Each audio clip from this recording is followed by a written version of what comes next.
할렐루야. 우리 같이 한번 해볼까요? 현상과 본질. 예, 오늘은 현상과 본질이라고 하는 제목을 가지고 누가복음 8번째 시간을 갖도록 하겠습니다. 오늘 읽으신 이 본문의 말씀은 누가복음뿐만 아니라 마태, 마가에도 소개가 되어 있고, 제가 다른 복음서를 제외한 다른 것들을 설교할 때에도 여러 번 언급했던 주제입니다. 현상이냐 본질이냐라고 하는 그러한 내용인데요. 여러분, 우리가 사는 세상에는 어떤 눈에 보이는 일들이, 수많은 일들이 많이 있습니다. 그런 모든 것들을 우리가 현상이라 그러죠. 현상. 그 현상이 왜 일어나느냐 가 바로 이 현상이 일어나는 본질에 관한 그러한 문제인데, 우리가 때때로 삶 가운데 마주하는 현상보다도 그 현상이 일어나게 된 본질적 원인, 그리고 그 본질적인 치유와 그 본질적인 해결이 우리 가운데 있게 된다면 우리의 사는 삶이 더욱더 평탄하고 또 우리의 모든 또 삶에 더욱더 큰 이해가 있을 것이라고 생각을 합니다. 누가복음 5장이 바로 이제 그러한 이해를 주는 것인데, 우리의 기도 제목도 마찬가지죠. 우리 삶 가운데 일어나는 여러 가지 수많은 기도 제목도 두 가지 현상과 본질의 차원에서 나눠볼 수가 있어요. 이것이 과연 왜 일어났는가? 우리는 기도할 때 그렇게 하지 않습니까? 하나님, 제발 이것만 없애주십시오. 하나님, 내가 지금 배가 아픈데 배만 좀 안 아프게 해주십시오. 하나님, 내가 좀 가난한데 가난한 것만 좀 해결하게 해주십시오.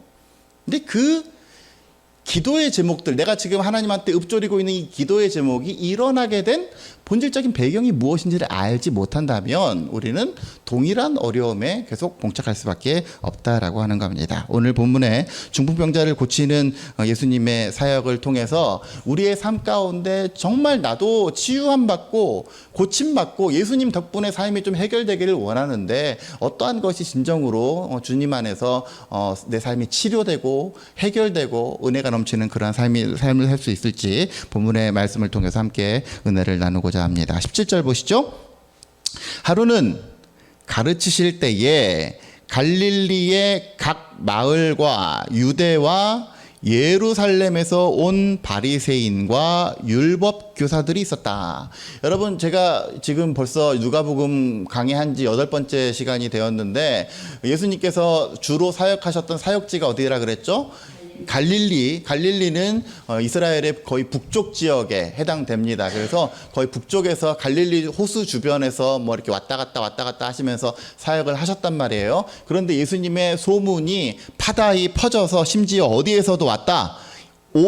거기 유대는 남쪽 지역이에요. 남쪽 지역. 유대와 예루살렘에서 바리새인들과 율법 교사들이 왔다. 그러니까 우리식으로 따지면 저기 전라도와 및 어디 부산 이런 데에서, 심지어 저기 서울에서도 저기 우리 지금 위치적으로 따지면 평양까지 가서 복음을 듣기 위해서 갔다라고 이렇게 이해를 할 수가 있겠습니다. 그 바리새인과 율법 교사들이 앉았는데, 이때에 병을 고치는 주의 능력이 예수와 함께 하더라. 그러니까 성경이 참 이상하죠. 예수님께서 원래 이 능력을 갖고 계셨다라고 이렇게 묘사한 것이 아니라 병을 고치는 주의 능력이 예수와 함께 하셨다. 누가복음에서 가장 강조하는 것은 성령인데, 이 성령을 취하기 위해서, 성령의 충만함을 받기 위해서 예수님께서 빼놓지 않은 게 있어요. 그게 뭡니까? 기도. 예수님은 당연히 하나님의 아들이기 때문에 자동적으로 병고침 이런 거 다 하겠지.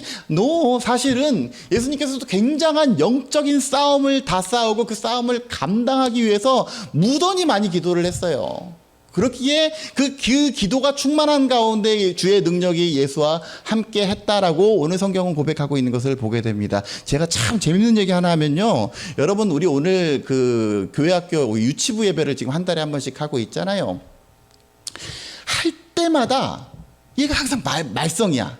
할 때마다 문제예요. 그 이전에 세팅을 다 해놓는단 말이에요. 사운드, 음악도 항상 여기서 앞에서 인도하는 사람이 좀 소리가 좀 크고 좀 음악 소리가 크게 나와야 그래야지 되겠다 해가지고 항상 그 이전에 치밀하게 준비를 다 해놓는단 말이에요. 애들이 이제 10시에 오잖아. 10시에 와서 이렇게 딱 앉으면 기가 막히게 이게 안 나와요. 진짜 신기해. 오늘도 그 이전에 우리는 항상 미리 아이들 익히라고 찬양을 막 틀어놔요. 찬양을 막 틀어놓는데 그 이전까지는 아무 문제 없다가 신기하게 갑자기 하려니까 이게 안 되는 거야. 그래서 저도 오늘 마음이 너무나 사실은 좀 분주했어요. 왜냐하면 오늘 참 어린이 예배도 있죠. 또 공동 식사도 있죠. 그래서 아침부터 막 이렇게 이래저래 분주하고 또 우리 개인적으로 우리 아이가 어제 막 간밤에 아파가지고 이게 여러 가지 것들이 번다 하다 보니까 저도 막 기도로 준비할 수 있는 시간들이 이렇게 많이 없었던 것 같아요. 사실 보니까. 그러니까 제가 얘기했잖아요. 마귀는 우리 약한 부분을 어김없이 건드려요. 어김없이 친다고. 예배가 기도로 준비되어 있지 않으면 성령의 충만함을 입을 수 없습니다. 우리들의 삶도 마찬가지예요. 우리들의 삶도 기도로 항상 깨어있지 않으면, 하나님 앞에 기도하는 작업을 배제하면 성령의 충만함을 받을 수가 없고, 성령의 충만함을 받을 수가 없으니까 온전한 그리스도인으로 살 수가 없는 거예요. 그거는 여러분뿐만 아니라 이 목사도 마찬가지, 예외가 없어요. 기도 안 하면 다 티가 나게 돼 있어. 바라기는 저와 여러분들이 무시로 성령 안에서 깨어 기도함으로 성령의 충만함을 얻고 그 성령을 통하여 능력받고 능히 이기고도 남음이 있는 저와 여러분들 되어주시기를 주의 이름으로 간절히 축원합니다. 예수님께서도 병 고치는 주의 능력에 의해서 함께했다. 한 중풍병자를 사람들이 침상에 메고 와서 예수 앞에 들여놓고자 하였으나, 마가복음에서는 예수님께서 한 집에서 설교를 하고 있었고 그 집에 사람들이 엄청 많아서 들어갈 수가 없는 상황이었다. 19절, 무리 때문에 메고 들어갈 길을 얻지 못한지라 이때 지붕에 올라가 기와를 벗기고 병자를 침상째 무리 가운데로 예수 앞에 달아 내렸다. 이런 상황이죠. 지금 제가 막 설교하고 있는데 갑자기 여기 지붕이 딱 뚫리더니 침대가 딱 내려온 그런 상황인 거예요. 이때에 예수님께서 뭐라고 얘기합니까? 그들의 믿음을 보시고 이르시되 이 사람아 내 죄사함을 받았느니라. 여러분, 오늘 20절 말씀, 침상째로 내려오는 이 광경을 보시고 예수님께서 뭐라고 얘기하십니까? 그들의 믿음을 보시고 이르시되 이 사람아 네 죄사함을 받았느니라. 여기서 이 짧은 구절에서 우리는 몇 가지 의미를 발견할 수가 있습니다. 첫 번째 의미는요, 지금 오늘 병고침의 역사, 기적의 역사가 일어났는데 이 기적이 일어난 데에 있어서 이 기적에 그 중요한 작용을 했던 이 믿음은 누구의 믿음입니까? 병자의 믿음이 아니에요. 이 사람한테 네 죄사함을 받았다라고 얘기하는 것으로 보아서 아마도 이 사람은 어떤 죄를 저지르고 살았는지는 모르겠지만 어쨌든 죄인임에 분명합니다. 죄인이라고 하는 것은 여러 가지 죄를 언급할 수가 있겠지만 그러기 때문에 예수님께 나아갈 생각을 못하는 거예요.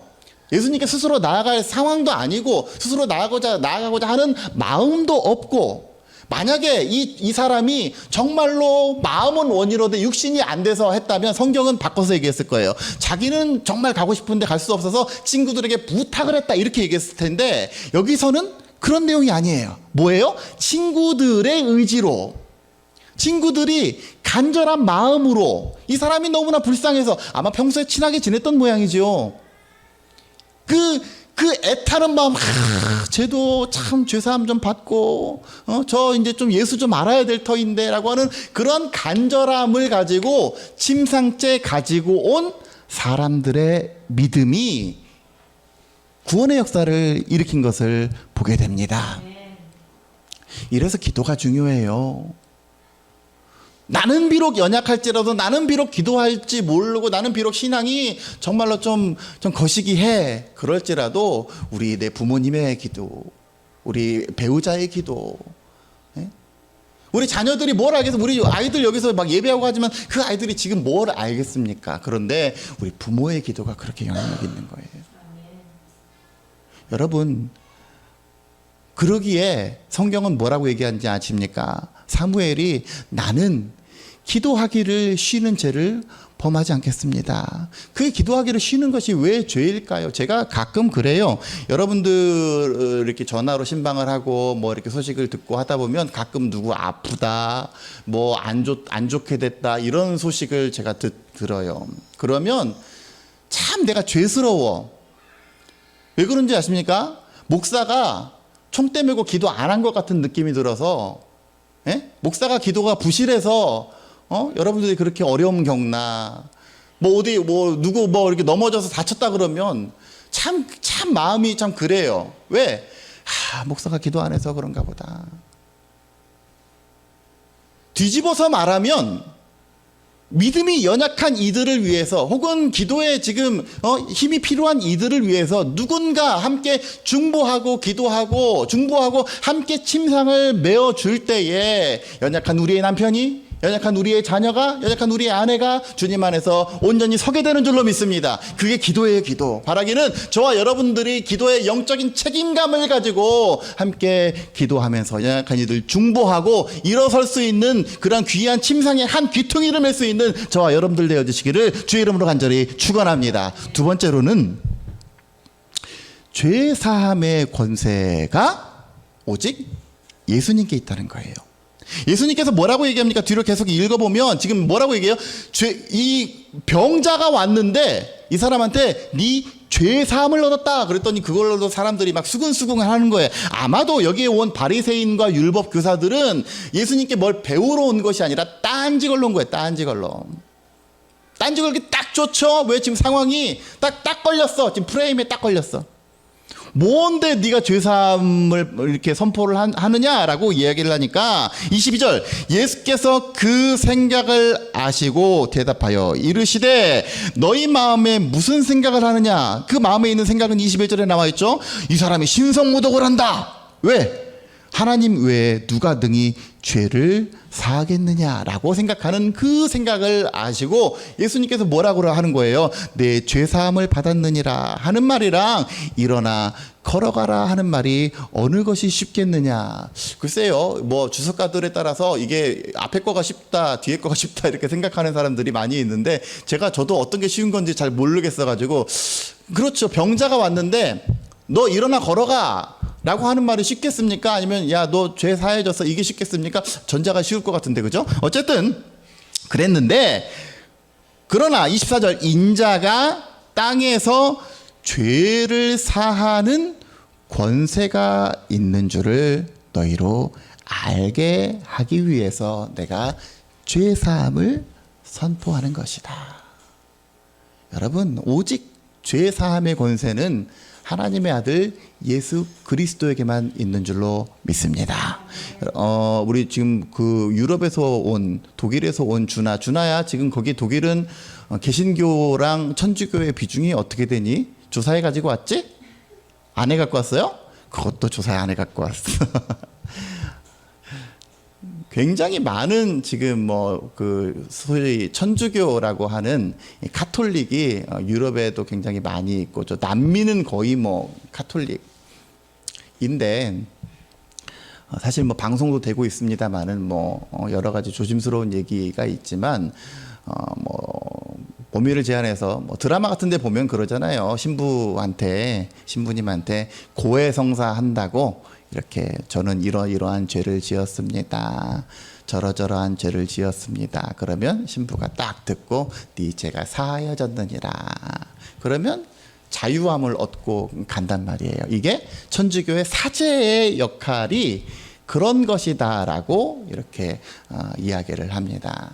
그 죄사함의 권세가 있는 사람과 죄사함의 권세가 전혀 없는 사람, 예수 그리스도만이 성경에서는 죄사함의 권세가 있다가, 왜? 예수님은 하나님의 아들 관계니까 아버지에게 한 이것을 대신해서 얘기해 줄 수가 있는 거예요. 그런데 전혀 관계가 없는 사람이 듣고 네 죄 사해줬어, 이건 말이 안 되는 거예요. 오직 죄사함의 권세는 예수 그리스도에게만 있다라는 것을 여러분들 기억하시기를 주의 이름으로 축원합니다. 여러분, 기도할 때 뭐라 그래요? 그래서 마지막에 예수님의 이름으로 기도하는 그 이유가 보혈의 권세, 십자가의 능력, 그 십자가의 희생으로 말미암아 나는 죄가 많은 사람이지만, 그래서 하나님께 나아가기 참 민망한 사람이지만 오직 예수 이름을 힘입어 내가 주 앞에 나아가길 원합니다. 이것이 죄사함의 권세가 오직 주님께만 있습니다라고 고백하는 것과 같은 겁니다. 바라기는 저와 여러분들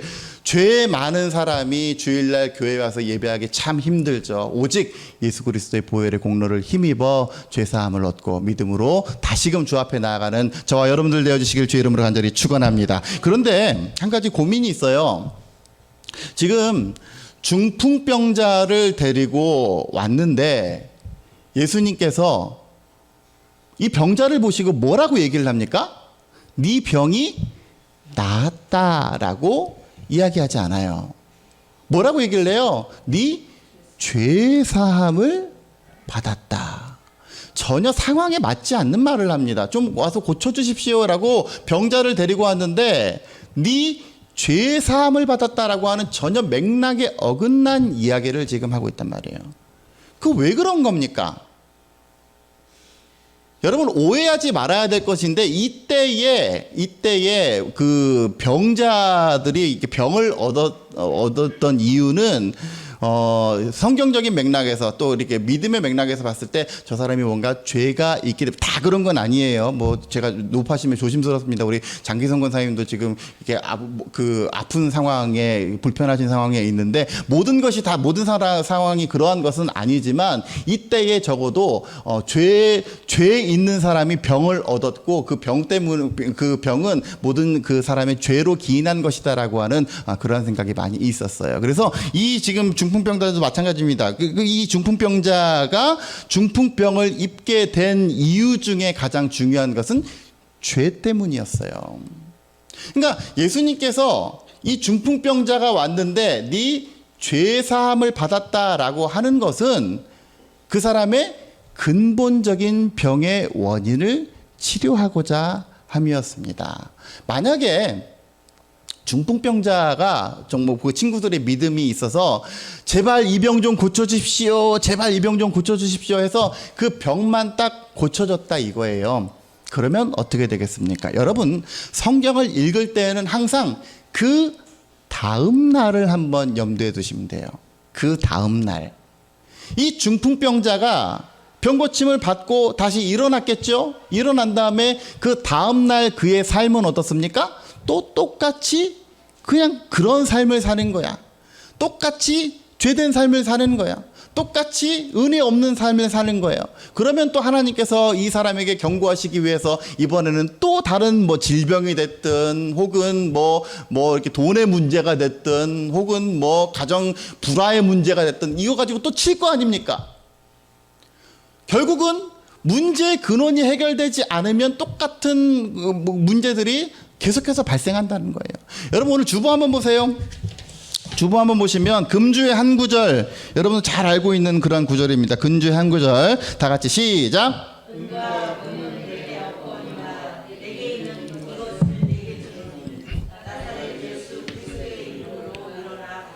예, 성전 미문에 앉아 있는 안진뱅이에게 베드로가 소위 적선하는 내용입니다. 한 푼 줍시오라고 했을 때에 베드로가 뭐라고 한 거예요? 내 주머니에 돈은 없어. 은과 금은 내게 없거니와 나에게 있는 것을 주는데 나사렛 예수의 이름으로 일어나 걸어라. 만약에 이 상황에서 베드로가 500원짜리 동전 하나 주고 갔다고 생각을 해보자 이거예요. 그리고 마찬가지로 다음 날이 되었다라고 생각을 해봅시다. 어떤 현상이 생겨납니까? 이 안진뱅이는 또 똑같이 앉아서 성전 미문에서 같은 상황, 같은 삶을 살아가는 거예요. 왜? 근원이 해결되지 않았기 때문에. 그런데 은과 금은 내게 없거니와 내게 있는 것을 내게 주노니 나사렛 예수 이름으로 일어나 걸어라 라고 했을 때에 이 안진뱅이가 구걸하는 현상 의 근본적인 원인인 이 안진뱅이 됨이 해결되니까 더 이상 구걸할 필요가 없는 거예요. 그는 걸었네, 뛰었네, 찬양했네 하면서 정상적인 삶을 영위할 수가 있는 거예요. 이것이 근본적인 치유입니다. 그러니까 우리는 항상 성경을 읽어볼 때에 그 다음 날이 되었을 때, 만약에 이 상황이 벌어지지 않았으면 그 다음 날이 되었을 때 과연 어떤 일이 일어나는가. 우리의 상황도 마찬가지입니다. 내가 기도의 제목이 있죠. 하나님, 나 이거 연약한데 이것만 좀 치료해 주십시오. 하나님, 내게 돈 좀 주십시오. 그거 해결되면 그 다음 날에는 과연 나는 하나님 앞에 온전하게 설 수가 있겠는가. 우리의 자녀의 문제가 있는데 하나님, 얘 좀 공부 좀 잘하게 해주시고 뭐 좀 해주시고, 뭐 물론 좋아요. 좋은데 우리가 하나님 앞에 기도할 것은 우리 삶 가운데 일어난 무수히 많은 기도의 제목의 현상 가운데에는 단순히 그것이 그냥 그 자체가 본질이 아니라 그것이 일어난 현상, 이것이 왜 일어나게 되었는가. 하나님께서 나를 사랑하신다고 했는데 왜 내게 연약함을 주시고, 때로는 병을 주시고, 때로는 우리 자녀가 아프게 하시고, 때로는 우리의 뭐 이렇게 일용할 양식이 떨어지게 하시고, 도대체 왜 그러는가. 이것을 통해서 하나님께서 나에게 말씀하시고자 하는 바가 무엇인가. 그 말씀하시고자 하는 바가 본질이에요. 여러분, 이 중풍병자에게 하나님께서 하나님의 섭리로 이 사람에게 중풍병을 때렸을 때에는 하나님께서 이 중풍병을 통해서 말씀하시고자 하는 바가 무엇이겠습니까? 더 이상 죄된 삶을 떠나라. 네 삶을 좀 고쳐라. 하나님께로 돌아오라 라고 하는 그 하나님의 그 구원의 메시지가 있지 않겠습니까? 그런데 그것을 듣지 못하고, 나 중풍병 걸려서 나 이거 불편하고 거동도 불편하고 삶도 엉망인데 하나님 제발 내 병만 좀 고쳐주십시오 라고 했을 때에 만약에 그 병을 고쳐줬다. 그러면 그 다음날 어떻게 되는 겁니까? 또 똑같이 사지육신 멀쩡해가지고 또 똑같이 죄된 곳으로 나아가고 또 똑같이 은혜 없는 곳으로 나아가는 그 삶 가운데 과연 그 중풍병을 고치는 것이 무슨 의미가 있느냐.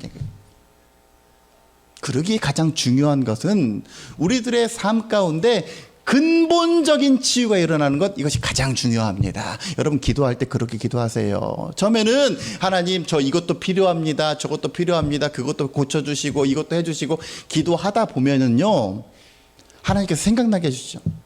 이게 도대체 너한테 왜 있는 것인가. 이것을 통해서 하나님께서 말씀하시고자 하는 바에 조용히 귀를 기울이고 나아갈 때에 우리의 연약함을 통해서라도 말씀하시고자 하고, 우리의 궁핍함을 통해서라도 하나님께서 말씀하시고자 하는 그 하나님의 음성을 듣게 되는 줄로 믿습니다. 그때 치유가 일어나죠. 그때 근본적인 변화가 일어나죠. 그러면 다시는 그러한 것들이 반복되지 않는 그러한 삶을 누리게 됩니다. 그저 눈에 보이는 거, 현상에만 집중해서 하나님, 나 이것만 하는 그러한 삶이 아니라 오직 우리의 삶 가운데 근본적이고 본질적으로 우리 삶 가운데 말씀하시는 하나님의 음성을 듣고, 내가 내 삶 가운데 하나님이 근본적으로 원하시고 요구하시고, 오늘 찬양했죠? 아바 아버지, 아바 아버지 주는 내 마음을 고치실 뿐만 아니라 볼 수 없는 상처를 만지시는 분, 나를 아시고 나를 이해하시며 내 영혼을 새롭게 세우시는 주님께서 우리의 삶을 근본적으로 치유해 주시기를 바라는 마음으로 함께 기도의 자리로 나아가는 저와 여러분들 되어주시기를 주의 이름으로 간절히 축원합니다. 오직 죄사함의 권세는 그리스도 예수 뿐만 아니라, 예수에게만 있을 뿐만 아니라 우리의 삶 가운데 비록 누군가 연약하고 누군가 기도의 자리로 나아가지 못할지라도 정말 내가 기도의 대들보가 되고 영적인 한 사람이 되어서 우리의 연약한 이들을 위해서 함께 중보하며 기도하는 저와 여러분들이 될 때에 약함이 온전하여지고, 중풍병자가 침상째 일어나 걸었던 것처럼 우리의 모든 자녀들, 또 우리의 모든 가족들, 우리의 모든 주변인들 또 함께 기도로 세워나가는 저와 여러분들이 되어서 오직 우리 삶 가운데 본질적인 문제가 치유되고 기쁨과 평안함을 누릴 수 있는 저와 여러분들 되어주시기를 주의 이름으로 간절히 축원합니다.